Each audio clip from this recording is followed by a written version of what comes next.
Hello everyone, मैं राघव आप लोगों का अपने YouTube channel discovery coaching Pratapgarh के एक नए बैच में आप लोगों का बहुत बहुत स्वागत करता हूं। इस बैच का नाम है प्रयास और ये बैच उन बच्चों के लिए है जो यूपी बोर्ड से पढ़ रहे हैं हिंदी मीडियम और हिंदी मीडियम के थ्रू नीट की तैयारी करना चाहते हैं। तो आज इसका दूसरा लेक्चर रहेगा जिसमें हम लोग क्लास 12 की केमिस्ट्री स्टार्ट किए हैं। पहले लेक्चर में हम लोग हैलो एल्केन एवं हैलो एरीन के परिचय एवं वर्गीकरण के बारे में देख चुके हैं। इस लेक्चर में हम लोग हैलो एल्केन एवं हैलो एरीन के नामकरण के बारे में देखेंगे। तो आइए स्टार्ट करते हैं हैलो एल्केन एवं हैलो एरीन के नामकरण के बारे में। तो सबसे पहले देखते हैं मोनो हैलो एल्केन के बारे में। मोनो हैलो एल्केन नाम से दिख रहा है, मोनो मीन्स एक, हैलो मीन्स हैलोजन और एल्केन मीन्स ऐसा हैलो एल्केन जिसमें केवल एक हैलोजन पाया जाता है, जिसे हम मोनो हैलो एल्केन कहते हैं। तो सबसे पहले हम इसका देख लेते हैं, इसका कॉमन नेम हम कैसे लिखेंगे। इसका जो कॉमन नेम होगा वो एल्किल हैलाइड के रूप में रहेगा, एल्किल हैलाइड के रूप में रहेगा, ठीक है। और इसका आईपीएसी खुद हैलो एल्केन, इसका आईपीएसी नेम है, इसका IUPAC name halo plus alk plus ane, इसका आईपीएसी रहेगा। और यहाँ देख लेते हैं कुछ एग्जाम्पल देख लेते हैं। सबसे पहले जैसे CH3 CH2 CH2 Br, तो इसका कॉमन नेम देख लेते हैं। सबसे पहले कॉमन नेम, तो कॉमन नेम यहाँ क्या है, एल्किल हैलाइड के रूप में, जहाँ एल्क मीन्स कार्बन संख्या, यहाँ कार्बन संख्या 3 है, क्या हो जाएगा प्रोप, और आगे क्या लग जाएगा इल, प्रोपिल। और हैलाइड के रूप में ब्रोमीन लिखना है, क्या हो जाएगा ब्रोमाइड हो जाएगा। और यहाँ चूंकि ये सीधी कार्बन श्रृंखला है तो यहाँ क्या लगेगा एन। तो देख लेते हैं एन कहाँ लगेगा। और कभी कभी आप लोग देखेंगे आइसो लगा रहेगा, नियो लगा रहेगा, सेकेंडरी लगा रहेगा, टर्सेरी लगा रहेगा। तो ये सब एक्चुअल में क्यों लगता है देख लेते हैं। एन कहाँ लगता है, एन से एन मीन्स होता है नॉर्मल, और एन वहाँ लगेगा जहाँ पे श्रृंखला कैसी रहे, सीधी श्रृंखला रहे। श्रृंखला कैसी रहे, सीधी श्रृंखला रहे। और आइसो कहाँ लगता है, जब दूसरे कार्बन पर, जब सेकेंड कार्बन पर एक मेथिल समूह रहे तो वहां क्या लगाएंगे हम, आइसो लगाएंगे। नियो कब लगाएंगे, जब सेकेंड कार्बन पर दो मेथिल समूह रहे तो उसे हम नियो लगाएंगे। और सेकेंडरी हम टर्सेरी बाद में देखते हैं। तो यहाँ क्या होगा, एल्किल हैलाइड के रूप में कॉमन नेम लिखा जाएगा। इसका कॉमन नेम क्या हो जाएगा, एन प्रोपिल ब्रोमाइड। तो इसका आईपीएसी नेम देखते हैं, इसका आईपीएसी। तो सबसे पहले नंबरिंग करेंगे जिधर से ब्रोमीन पास पड़ेगा, 1 2 3। तो पहले स्थान में ब्रोमीन है, पोजीशन लिखेंगे, मीन्स हैलोजन के यहाँ क्या लिखना है, पोजीशन लिखना है। तो पोजीशन लिखेंगे, पहले स्थान पे ब्रोमीन क्या हो जाएगा, हैलो फॉर्म में लिखना है तो क्या हो जाएगा ब्रोमो हो जाएगा। और कार्बन संख्या 3 है तो प्रोप, और सिंगल बॉन्ड है तो एन, तो इसका क्या हो जाएगा 1 ब्रोमो प्रोपेन हो जाएगा। तो दूसरा एग्जांपल देख लेते हैं, CH3 CH Cl CH3। तो इसे देख लेते हैं, इसका कॉमन नेम क्या होगा। तो इसके कॉमन नेम से पहले थोड़ा सा हम लोग डिस्कशन कर लेते हैं एल्किल के बारे में। तो एल्किल के बारे में पिछले लेक्चर में भी थोड़ा बहुत बताया गया था कि एल्केन में से एक हाइड्रोजन हटाने पर क्या होता है, एल्किल समूह प्राप्त होता है, एल्किल समूह प्राप्त होता है, जिसे हम R से प्रदर्शित करते हैं। और एल्केन को इसलिए RS से प्रदर्शित करते हैं क्योंकि H हटाने पे R प्राप्त होता है। एल्केन का सूत्र CnH2n+2 होता है, जबकि एल्किल का सूत्र CnH2n+1 होता है, एक H हट जाएगा। और एल्केन का नाम करण जब करेंगे तो एल के मीन्स कार्बन संख्या आगे एन लगा देंगे। जैसे यहाँ CH4 कार्बन संख्या 1 है तो मेथ हो जाएगा, और आगे क्या लगा देंगे, एन लगा देंगे। दूसरा है CH3 कार्बन संख्या 2 है, एथ लगा देंगे, आगे एन लगा देंगे। और कार्बन संख्या अगर 3 लेते हैं CH3 CH2 CH3, तो यहाँ से थोड़ा सा नोटिस करना रहेगा। अब यहाँ इसका एल्किल देखते हैं, अगर एक हाइड्रोजन हटा रहे हैं यहाँ पे तो यहाँ CH3 हो जाएगा। इसका नामकरण एल्क इल है। एल्क मीन्स कार्बन संख्या 1 है तो मेथ हो जाएगा, आगे क्या लगा देंगे, इल लगा देंगे, मेथिल हो जाएगा। यहाँ पे एक हाइड्रोजन हटाते हैं CH3 CH2 और कार्बन संख्या 2 है तो एथ हो जाएगा, और आगे इल लगा देंगे, क्या हो जाएगा, एथिल हो जाएगा। अब यहाँ पे क्या करना है, यहाँ पे एक चीज देखना रहेगा,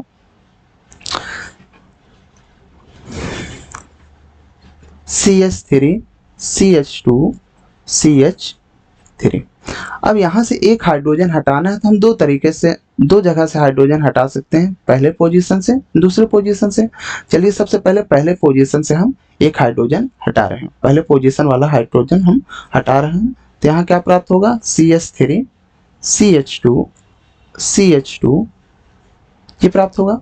अगर हम दूसरे कार्बन वाला हाइड्रोजन हटाते हैं तो यहाँ क्या प्राप्त होगा, CH3 CH ना CH प्राप्त होगा, और यहाँ पे CH3 प्राप्त होगा। अब यहाँ नोटिस ये करना है, अभी बताया गया कि जब कार्बन श्रृंखला सीधी रहती है तो अगर इसका नाम देखें तो इसका नाम क्या है, कार्बन संख्या 3 है तो प्रोप है, सिंगल बॉन्ड है, एन है। कार्बन श्रृंखला सीधी है तो इसको हम एन प्रोपेन लिख सकते हैं। और अगर इसका देखते हैं तो ये एल्किल फॉर्म में रहेगा, कार्बन संख्या 3 है तो प्रोप हो जाएगा और आगे इल लग जाएगा, और यहाँ सीधी कार्बन श्रृंखला है तो ये क्या होगा, एन प्रोपिल होगा, ये एन प्रोपिल है। और इसका देख लेते हैं, तो बच्चे थोड़ा सा इसमें कंफ्यूज होते हैं, तो इस संरचना को थोड़ा सा इस फॉर्म में अगर बच्चे याद कर लें तो कंफ्यूज नहीं होंगे कि CH3 CH और CH3 ये। तो अभी बताया गया कि जब दूसरे कार्बन पे एक मेथिल समूह रहता है तो इसे हम आइसो लिखते हैं। क्या लिखते हैं, आइसो। और कार्बन संख्या 3 है तो प्रोप हो जाएगा, और आगे क्या लग जाएगा, एल लग जाएगा, तो ये आइसोप्रोपिल है। अगर हम कार्बन संख्या 4 लेते हैं, CH3 CH2 CH2 CH3, तो यहाँ से भी दो जगह से हाइड्रोजन हट सकता है, पहला और दूसरा। अगर हम पहले पोजीशन से हाइड्रोजन हटा रहे हैं तो यहाँ क्या प्राप्त होगा, CH3 CH2 CH2 और CH2। अगर हम दूसरे कार्बन से हाइड्रोजन हटा रहे हैं, दूसरे कार्बन वाला हाइड्रोजन हटा रहे हैं तो CH3 CH2 CH यहाँ से देखना, और आगे CH3। यहाँ ये कार्बन संख्या 4 है तो क्या हो जाएगा, ब्यूट, सिंगल बॉन्ड है तो एन, और कार्बन श्रृंखला सीधी है तो क्या हो जाएगा, एन ब्यूटेन, और यहाँ पे क्या हो जाएगा, एन ब्यूटिल। यहाँ तक तो ठीक है। यहाँ ये नोटिस करना है कि ये कार्बन यानी मुख्य कार्बन श्रृंखला से कौन सा कार्बन जुड़ा है, ये वाला कार्बन जुड़ा है, और इस कार्बन से कितने कार्बन जुड़े हैं, 2 कार्बन जुड़े हैं। इस कार्बन से डायरेक्टली अटैच्ड कितने कार्बन हैं, 2 कार्बन हैं, तो 2 कार्बन जुड़े हैं तो क्या हो जाएगा, ये सेकेंडरी हो जाएगा। क्या हो जाएगा, सेकेंडरी। और है क्या ये, ब्यूटिल, ये सेकेंडरी ब्यूटिल हो जाएगा।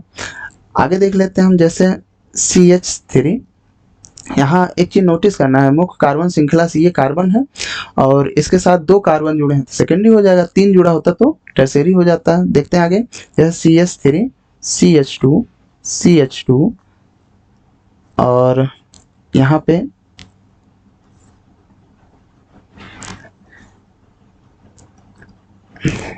देख लेते हैं CH, यहाँ CH3 और CH3। अब यहाँ पे भी 2 कंडीशन बन रहे हैं, एक यहाँ से हाइड्रोजन हट सकता है, एक यहाँ से हाइड्रोजन हट सकता है। मान के चलिए पहले कार्बन से अगर हम हाइड्रोजन हटा रहे हैं तो CH3 C, यहाँ CH और CH3, यहाँ CH2 ये जुड़ जाएगा। और दूसरे कार्बन से अगर हाइड्रोजन हटा रहे हैं तो यहाँ CH3 C, यहाँ पे CH3 और यहाँ CH3 और यहाँ पे ऐसे। मीन्स यहाँ देखना ये दूसरे कार्बन पे यहाँ क्या है, मेथिल समूह है और टोटल कार्बन 4 है, 4 का क्या हो जाएगा ब्यूटेन, और दूसरे कार्बन पे क्या है एक मेथिल समूह, तो यहाँ क्या हो जाएगा आइसो हो जाएगा, ये आइसो ब्यूटेन हो जाएगा। इस प्रकार ये आइसो ब्यूटाइल हो जाएगा, ब्यूटिल हो जाएगा, चूंकि दूसरे कार्बन पे एक मेथिल समूह है। यहाँ पे मुख्य कार्बन श्रृंखला ये रहेगी, इस मुख्य कार्बन श्रृंखला से ये वाला कार्बन जुड़ा है और इस कार्बन से एक कार्बन जुड़ा है, 2 कार्बन जुड़ा है और 3 कार्बन जुड़ा है। 2 कार्बन जुड़ा था तो सेकेंडरी हुआ था, यहाँ क्या हो जाएगा ये टर्सेरी हो जाएगा, टर्सेरी ब्यूटाइल। तो इस प्रकार हम एल्किल समूह का कॉमन नेम देख सकते हैं। तो यहाँ पे बच्चे कंफ्यूज हो जाते हैं कि एक्चुअल में है क्या। तो इसको अगर हम इस फॉर्म में देखें कि CH3 CH3 Cl, तो क्या हो जाएगा ये आइसोप्रोपिल लिखा है, आइसोप्रोपिल। और हाइलाइट के रूप में यहाँ क्लोराइड हो जाएगा, आइसोप्रोपिल क्लोराइड हो जाएगा। और अगर इसका हम IPAC नेम देखते हैं तो मुख्य कार्बन श्रृंखला 3 कार्बन की बनेगी और नंबरिंग जिधर से क्लोरीन पास पड़ेगा 1 2 3, तो दूसरे स्थान पे क्लोरीन है तो उसका क्या हो जाएगा हेलो फॉर्म में 2 क्लोरो, कार्बन संख्या 3 है, प्रोप सिंगल बॉन्ड है एन, 2 क्लोरो प्रोपेन हो जाएगा। आगे देखते हैं, एक एग्जांपल और लेते हैं। यहाँ CH3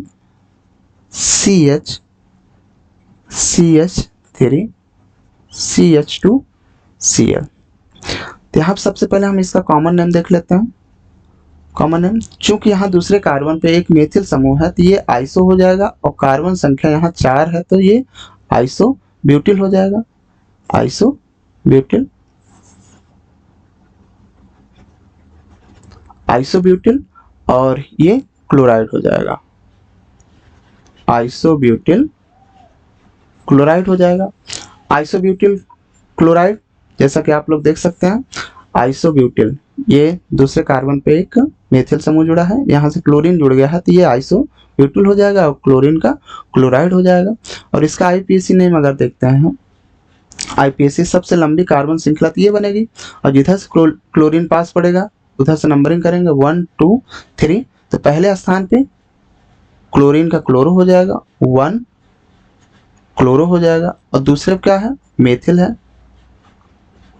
2 मेथिल हो जाएगा। कार्बन श्रृंखला 3 है, क्या हो जाएगा प्रोप सिंगल बॉन्ड क्या होगा एन, 1 क्लोरो 2 मेथिल प्रोपेन हो जाएगा। तो इस प्रकार हम मोनोहैलो एल्केन का नामकरण करते हैं। अब मोनोहैलो एरीन, एरीन को बार बार बताया जा रहा है बेंजीन, बेंजीन के साथ केवल एक हाइड्रोजन जुड़ा रहा है तो वहाँ पे हैलो मोनोहैलो एरीन कहलाएगा। जैसे यहाँ ये बेंजीन है, बेंजीन के साथ एक जैसे हाइड्रोजन जुड़ा रहे, जैसे यहाँ क्लोरीन है, तो इसका जो कॉमन नेम और IPAC नेम होता है वो दोनों सेम होता है। कॉमन नेम और IPAC नेम ये दोनों क्या होता है सेम होता है। जैसे इसका कॉमन नेम हो जाएगा क्लोरो बेंजीन और इसका IPAC नेम भी हो जाएगा क्लोरो बेंजीन। इसका मतलब ये निकल रहा है कि एक्चुअल में इसका जो कॉमन नेम और IPAC नेम है वो क्या सेम है। यहाँ केवल हैलो इनसे यहाँ देख लेते हैं, कॉमन नेम एवं IPAC नेम इसका सेम होता है, वो क्या होता है हैलो बेंजीन हो जाएगा, क्या हो जाएगा हैलो बेंजीन हो जाएगा। तो इस प्रकार मोनोहैलो एरीन का हम नामकरण कर सकते हैं। नेक्स्ट है dihaloalkane. Dihaloalkane वर्गीकरण में बताया गया था, डाई हैलो एल्केन मीन्स ऐसा हैलो एल्केन जिसमें हाइड्रोजन कितना रहे 2 रहे। जब 2 रहता है 2 कंडीशन आ जाती है कि दोनों हाइड्रोजन एक ही कार्बन जुड़े हैं कि पास पास वाले कार्बन जुड़े हैं। अगर एक ही कार्बन से जुड़े होते हैं उसे हम जेमिनल डाई हैलाइड कहते हैं, जैसे शॉर्टकट में हम जेम डाई हैलाइड कहते हैं। और पास पास वाले कार्बन जुड़े रहते हैं, जैसे यहाँ पे R C, अगर दोनों हाइड्रोजन सेम कार्बन जुड़ा है, एक ही कार्बन जुड़ा है, तो यहाँ पे क्या हो जाएगा जिम डाई हैलाइड, और यहाँ पे क्या हो जाएगा RCC। यहाँ पे एक यक्ष इसके साथ जुड़ा है, दूसरा यक्ष इसके साथ जुड़ा है, पास पास वाले कार्बन जुड़ा है, मीन्स यहाँ क्या हो जाएगा बिस डाई हैलाइड। तो इसका थोड़ा सा कॉमन नेम याद करना रहेगा। जो जिम डाई हैलाइड रहता है इसका जो कॉमन नेम होता है वो एल्काइलिडीन हैलाइड होता है, एल्काइलिडीन हैलाइड होता है। और बिस डाई हैलाइड का जो कॉमन नेम रहेगा ये रहेगा एल्काइलिन डाई हैलाइड, एल्काइलिन डाई हैलाइड रहेगा। तो देख लेते हैं कुछ एग्जांपल, जैसे मान के चलिए यहाँ पे CH3 CH2 और यहाँ Cl2 है, यहाँ मीन्स इस कार्बन से ये दोनों क्लोरीन जुड़े हुए हैं, तो इसका जो कॉमन नेम हो जाएगा, इसका जो कॉमन नेम हो जाएगा यहाँ पे फोकस करिए एल का है, एल के मीन्स कार्बन संख्या, यहाँ कार्बन संख्या 2 है, क्या हो जाएगा यहाँ पे एथाइलिडीन, और यहाँ हैलाइड के रूप में क्लोरीन है तो यहाँ क्लोराइड हो जाएगा, क्या हो जाएगा एथाइलिडीन क्लोराइड हो जाएगा। इसका एग्जांपल देख लेते हैं, जैसे CH2 इसके साथ एक क्लोरीन जुड़ा है, इसके साथ एक क्लोरीन जुड़ा है, तो इसका अगर हम कॉमन नेम देखें तो इसका क्या हो जाएगा, एल के स्थान पे हम एथ लिख देंगे, तो एथाइलिन डाई क्लोराइड हो जाएगा, डाई क्लोराइड हो जाएगा। इसका जब IUPAC नेम देखते हैं तो उसी नियम से चलेगा। तो आप लोग बता दें कि पूरा कंप्लीट IUPAC का जो कंप्लीट लेक्चर है वो डिस्क्रिप्शन बॉक्स में दिया गया है, आप लोग उसको चेक कर सकते हैं और पूरा कंप्लीट IUPAC आप लोग वहां से लर्न कर सकते हैं, ताकि आप लोग समझ में आए कहाँ से हम नंबरिंग कर रहे हैं, कैसे नंबरिंग कर रहे हैं, और सारा चीज़ सारा रूल्स उसमें बताया गया है। तो यहाँ पे देख सकते हैं कि यहाँ से नंबरिंग होनी है 1 2, तो पहले पे ही 2 क्लोरीन है, एक क्लोरीन के लिए अगर हम पोजीशन लिखें 1 हो गया, दूसरे क्लोरीन के लिए 1 हो गया। कितने क्लोरीन को किस फॉर्म में लिखेंगे, हेलो फॉर्म में लिखेंगे, डाई हेलो एल्केन। एक्चुअल में ये इसका IUPAC नेम है, तो यहाँ क्या हो जाएगा डाई, हेलो के रूप में यहाँ क्या आ जाएगा क्लोरो आ जाएगा, एल के रूप में कार्बन संख्या 2 है एथ हो जाएगा, और एन है तेन हो जाएगा, तो 1 डाई क्लोरो एथेन हो जाएगा ये। और इसका देख लेते हैं IUPAC नेम, तो यहाँ से नंबरिंग होगी 1 2, चाहे जिधर से नंबरिंग करें यहाँ से भी कर सकते हैं 1 2। तो पहले पोजीशन पे एक क्लोरीन है और दूसरे पोजीशन पे है, तो डाई क्लोरो, कार्बन संख्या 2 है एथेन, डाई क्लोरो एथेन हो जाएगा। इस प्रकार से हम डाई क्लोरो एल्केन का नामकरण कर सकते हैं। आगे और एग्जांपल देखेंगे हम। अगला देख लेते हैं डाई हेलो एरिन। तो यहाँ एरिन बार बार बताया जा रहा है, एरिन मीन्स क्या हो जाएगा यहाँ पे बेंजीन हो जाएगा, एरिन मीन्स क्या हो जाएगा बेंजीन, तो डाई हेलो बेंजीन हो जाएगा, डाई हेलो बेंजीन हो जाएगा। तो यहाँ पोजीशन देखा जाएगा कि दोनों हैलोजन किस पोजीशन पे जुड़ा है। अगर पहले और दूसरे पे जुड़ा है तो वहाँ पे कॉमन नेम के लिए वहाँ आर्थो लगाएंगे, और IUPAC के लिए वहाँ पे हम 1 और 2 लिख देंगे। अगर पहले और तीसरे पे जुड़ा है, पहले और तीसरे पे जुड़ा है तो वहाँ कॉमन नेम में हम मेटा लगाएंगे और IUPAC में 1 3 लिख देंगे। और अगर पहले और चौथे पोजीशन पे जुड़ा है, पहले और चौथे पोजीशन पे दोनों हैलोजन जुड़े हैं, तो वहाँ कॉमन नेम में पैरा लगाएंगे और IUPAC में पहला और चौथा लिख देंगे। जैसे ये बेंजीन है, पहले पोजीशन पे एक क्लोरीन, दूसरे पोजीशन पे एक क्लोरीन, तो पहले और दूसरे पोजीशन पे है तो यहाँ कॉमन नेम जो लिखेंगे हम, बाकी जो नाम रहेगा वो डाई हेलो बेंजीन के रूप में रहेगा, केवल हम आर्थो और इसका नंबरिंग केवल चेंज करेंगे। तो यहाँ क्या हो जाएगा आर्थो डाई, यहाँ हेलो के रूप में क्या आ जाएगा क्लोरो, डाई क्लोरो, आगे क्या है बेंजीन हो जाएगा, आर्थो डाई क्लोरो बेंजीन। जब इसका IUPAC नेम देखते हैं तो ये पहले पोजीशन पे 1 2 3 4 5 6। अब आप लोग पूछिए कि इधर से नंबरिंग क्यों नहीं की है, तो यहाँ पे एक छोटा सा कहानी के रूप में आप लोग समझ सकते हैं। जैसे मान के चलिए आप लोग मार्केट करने जा रहे हैं, तो मार्केट करने जा रहे हैं तो दो रास्ते हैं आप लोगों के पास। एक रास्ते में दुकान एक यहाँ है, दूसरा यहाँ, मीन्स इतनी दूर पे है। तो आप वहाँ से आएंगे कि एक दुकान यहाँ है और दूसरी पास में है, इधर से जाएंगे। तो जहाँ से पास पास पड़ेगा उधरी से हम लोग नंबरिंग इसमें करेंगे। तो इधर से नंबरिंग करेंगे, इधर से हम नहीं करेंगे। तो पहले और दूसरे पोजीशन में क्या है, क्लोरीन है, तो पहले पोजीशन क्लोरीन है और दूसरे पोजीशन पे डाई क्लोरो, ये बेंजीन हो जाएगा। इसी प्रकार इसका देख लेते हैं, मेटा का पहले पे है क्लोरीन और तीसरे क्लोरीन है, तो ये क्या हो जाएगा, मेटा डाई क्लोरो बेंजीन हो जाएगा।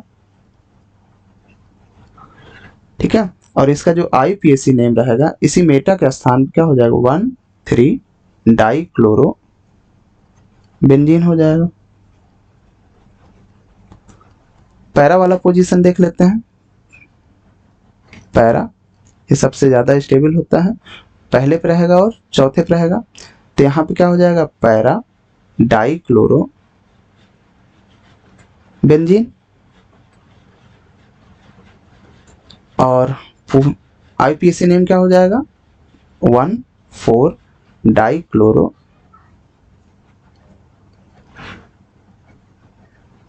बेंजीन हो जाएगा। तो इस प्रकार हम डाई हेलो एरीन का नामकरण करते हैं। आगे देख लेते हैं हम ट्राई हेलो एल्केन के लिए। ट्राई हेलो एल्केन के लिए पोजीशन रहेगा और ट्राई हेलो रहेगा प्लस एल्क रहेगा प्लस एन लगा देंगे, सिंगल बॉन्ड रहेगा तो एन लगा देंगे, और यहाँ एरीन के स्थान पे बेंजीन हो जाएगा।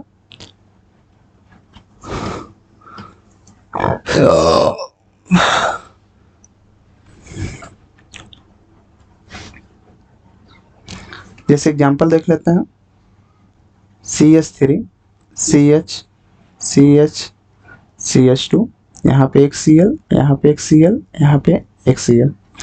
तो इसका अगर नामकरण करेंगे तो जिधर से क्लोरीन पास पड़ेगा 1 2 3 4, तो पहले पोजीशन पे है 1 2 3, कितने हैं क्लोरीन, 3।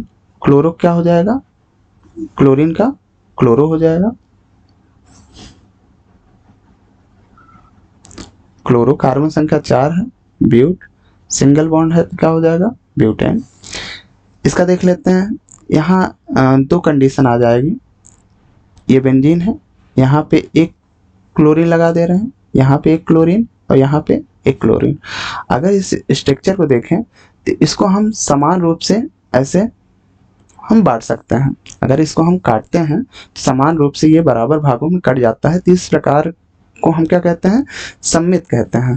तो सममित को इंग्लिश में सिमेट्री कहते हैं। तो इसका कॉमन नेम थोड़ा सा नोटिस करना रहेगा। कॉमन नेम में यहाँ पे सिमेट्री का हम सिम लिखेंगे, क्या लिखेंगे, सिम। बाकी ये ट्राई हेलो बेंजीन हो जाएगा, तो यहाँ ट्राई क्लोरो बेंजीन हो जाएगा।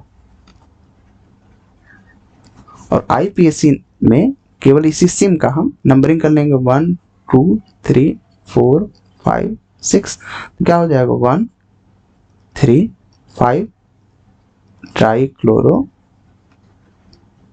बेंजीन।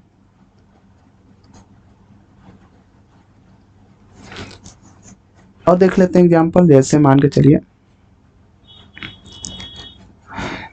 यहाँ क्लोरीन है, यहाँ क्लोरीन है और यहाँ क्लोरीन है।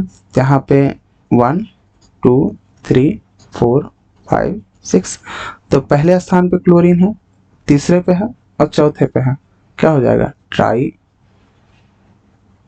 क्लोरो बेंजीन हो जाएगा।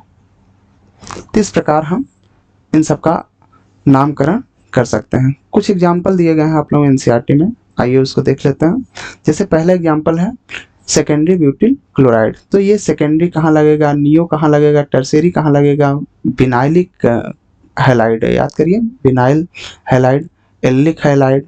आर्थो कहाँ लगेगा, बेंजिलिक हैलाइड, ये बेंजिल है, मिथिलीन हो गया। तो ये सब जो कॉमन नेम है ये सब के बारे में आप लोगों को बताया जा चुका है। इसका आईपीएसी नेम लिखना रहेगा। तो सबसे पहले इन सब स्ट्रक्चर को हम एक विस्तृत रूप देते हैं। जैसे इसका लिख लेते हैं CH3 CH2 CH, इस CH से क्या जुड़ा है, Cl जुड़ा है, और CH3। तो नंबरिंग किधर से करेंगे, नंबरिंग हम इधर से करेंगे। तो ये सब अगर कंफ्यूजन हो रहा हो नंबरिंग हम किधर से करेंगे, कभी इधर से हो जाता है कभी इधर से हो जाता है, तो आप लोग बताएं कि आईपीएससी का कंप्लीट लेक्चर डिस्क्रिप्शन बॉक्स में दिया गया है, आप लोग पहले उसको देख सकते हैं। तो जिधर से क्लोरीन पास पड़ेगा उधर से हम नंबरिंग कर लेंगे 1 2 3 4।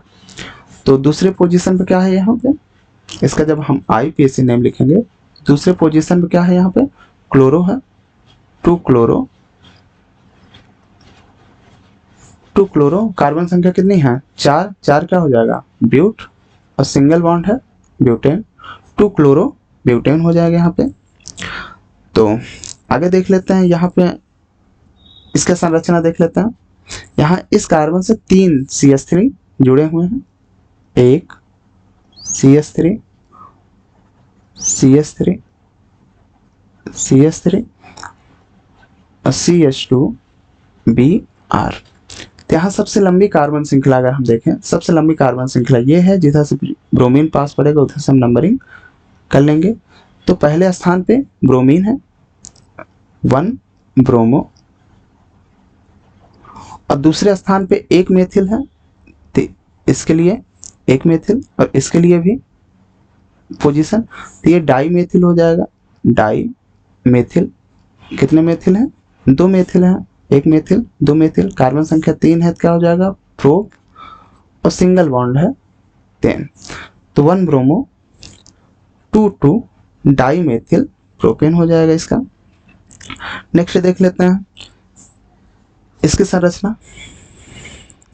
कार्बन है, एक CH3 जुड़ा है, दूसरा CH3 जुड़ा है, ये तीसरा CH3 जुड़ा है, और इसके साथ क्या जुड़ा है ब्रोमीन। अगर यहाँ सबसे लंबी कार्बन श्रृंखला ढूंढे कितना होगा बताइए, सबसे लंबी कार्बन श्रृंखला कितने कार्बन को होगा। तो सबसे लंबी कार्बन श्रृंखला, आप लोग कंफ्यूज हो जाते हैं, ये 2 कार्बन नहीं, एक्चुअल में ये 3 कार्बन का सबसे लंबी कार्बन श्रृंखला बनेगा। जिधर से ब्रोमीन पास पड़ेगा उधर से नंबरिंग करेंगे 1 2 3, चाहे जिधर से भी करें, इधर से भी 1 2 3। तो दूसरे स्थान पे क्या है, ये 2 ब्रोमो हो जाएगा, और दूसरे स्थान पे ही मेथिल है 2 मेथिल, 2 ब्रोमो 2 मेथिल, कार्बन संख्या 3 है, क्या हो जाएगा प्रोप, और सिंगल बॉन्ड है 3 हो जाएगा। तो क्या हो जाएगा यहाँ पे 2 ब्रोमो 2 मेथिल प्रोपेन। नेक्स्ट देखते हैं ये विनाइलिक क्लोराइड का या विनाइल क्लोराइड का, जैसे बताया गया है ये ग्रुप कौन सा है, विनाइल ग्रुप है। तो इसको देख लेते हैं CH2 double bond CH Cl, ठीक है। तो यहाँ पे ये विनाइल क्लोराइड है, तो यहाँ आप लोगों को पता होना चाहिए कि नंबरिंग हम इधर से करेंगे 1 2, या सॉरी यहाँ पे 2 कार्बन है, तो मीन्स यहाँ पे क्या हो जाएगा क्लोरो, तो 2 कार्बन नंबरिंग नहीं करते, तो क्लोरो एथ, और यहाँ डबल बॉन्ड है, क्या हो जाएगा इन हो जाएगा, क्लोरो एथीन हो जाएगा। इसका देख लेते हैं CH2 double bond CH2 Br। तो यहाँ पे डबल बॉन्ड जिधर से पास पड़ेगा उधर से नंबरिंग करेंगे। तो बार बार बताया जा रहा है कि नंबरिंग किधर से करनी है, ये सब कंफ्यूजन आ रहा हो तो डिस्क्रिप्शन बॉक्स में कंप्लीट आईपीएससी का लेक्चर डाला गया है, उसको देख लीजिए तो समझ में आ जाएगा कि अभी तक तो हम ब्रोमीन या क्लोरीन जिधर से पास पड़ रहा तो उधर से नंबरिंग कर रहे हैं, इधर जिधर से डबल बॉन्ड पास पड़ रहा है उधर से नंबरिंग कर रहे हैं, क्यों कर रहे हैं तो उसमें समझ में आ जाएगा। तो यहाँ तीसरे पोजीशन पे क्या है ब्रोमो है 3 ब्रोमो, और कार्बन संख्या 3 है, क्या हो जाएगा प्रोप, और पहले पोजीशन पे क्या है सिंगल बॉन्ड है तो इन हो जाएगा, तो 3 ब्रोमो प्रोप 1 इन हो जाएगा। इसका देख लेते हैं आर्थो क्लोरो टोलोइन है, तो बताए थे नंबरिंग करेंगे इधर से 1 2, तो पहले पोजीशन पे यहाँ क्या है, पहले पोजीशन पे यहाँ क्लोरो है और दूसरी पोजीशन पे यहाँ मेथिल है। 1 क्लोरो 2 मेथिल है क्या, ये पूरा बेंजीन है, ये बेंजीन हो जाएगा। इसमें देख लेते हैं, इसमें सबसे लंबी कार्बन श्रृंखला क्लोरीन, देखिए इस कार्बन से जुड़ा है, सबसे लंबी कार्बन श्रृंखला यही बनेगी। तो ये भी प्रतिस्थापी, ये भी प्रतिस्थापी या पार श्रृंखला के रूप में ये जुड़े रहते हैं। तो कार्बन एक ही है, तो एक से क्लोरो जुड़ा है, तो यहाँ क्या हो जाएगा ये इसका क्लोरो, क्लोरीन क्लोरो, और ये ग्रुप को हम जब हम पूर्वलग्न के रूप में लिखते हैं तो बेंजीन को हम फेनिल लिखते हैं। ये क्या है, फेनिल, यानी इस ग्रुप को हम क्या कहते हैं, फेनिल कहते हैं। इस ग्रुप को हम क्या कहते हैं, फेनिल। तो यहाँ फेनिल है और कार्बन संख्या एक है तो मिथ हो जाएगा, सिंगल बॉन्ड है तो एन हो जाएगा। यहाँ क्या हो जाएगा, क्लोरो फेनिल मेथेन हो जाएगा। इसका देख लेते हैं, इसका कार्बन संख्या एक ही है और क्लोरीन 2 है, तो इसका die chloro, die chloro carbon संख्या 1 है, मेथेन हो जाएगा, डाई क्लोरो मेथेन हो जाएगा। इसका देख लेते हैं, इसका ट्राई क्लोरो मेथेन हो जाएगा, ट्राई क्लोरो मेथेन हो जाएगा। इस वाले का ट्राई ब्रोमो मेथेन हो जाएगा, ट्राई ब्रोमो मेथेन हो जाएगा। इसका टेट्रा क्लोरो मेथेन हो जाएगा। और इसमें देख लेते हैं, जिधर फ्लोरीन पास पड़ेगा 1 2 3, तो पहले पे फ्लोरीन है, फ्लोरीन का फ्लोरो हो जाएगा, 1 फ्लोरो, कार्बन संख्या 3 है तो प्रोपेन हो जाएगा, 1 फ्लोरो प्रोपेन हो जाएगा। तो इस प्रकार से एनसीईआरटी में कुछ एग्जाम्पल दिए गए हैं जिसका ये आईपीएससी नेम इस प्रकार हम करेंगे। तो आप लोग बता दें कि ये जो लेक्चर हो रहा है इसका पीडीएफ आप लोग डिस्क्रिप्शन बॉक्स में मिल जाएगा, प्लस इसका आगे जो एग्जाम्पल दिया गया है, जो पाठ निहित प्रश्न दिया गया है, या जो एक्सरसाइज में जो एग्जाम्पल दिया गया है, एक्सरसाइज जो करने को दिया गया है क्वेश्चन, उसका आगे लेक्चर में हम लोग कुछ आईपीएससी नेम, और यहाँ जो आईपीएससी है उसको हम 2 तरीके से लिखना देखेंगे। आईपीएससी जो कि डिस्क्रिप्शन बॉक्स में लिंक दिया गया है उसमें देख लेंगे। तो एक सूत्र रहेगा, सूत्र से आईपीएससी नाम लिखना रहेगा, और दूसरी कंडीशन ये आ जाती है, नाम रहेगा और नाम से सूत्र हम कैसे लिखेंगे। तो इसका पूरा अध्ययन उस लेक्चर में आप लोग देख सकते हैं, जिससे आगे का जो लेक्चर रहेगा आईपीएससी के बेस पे वो सारा चीज़ आप लोगों को क्लियर रहेगा। हम किधर से नंबरिंग कर रहे हैं, सबसे लंबी कार्बन श्रृंखला कैसे ढूंढ ले रहे हैं, ये सारा चीज़ उसमें आप लोगों को क्लियर हो जाएगा। तो आज के लिए इतना ही, धन्यवाद।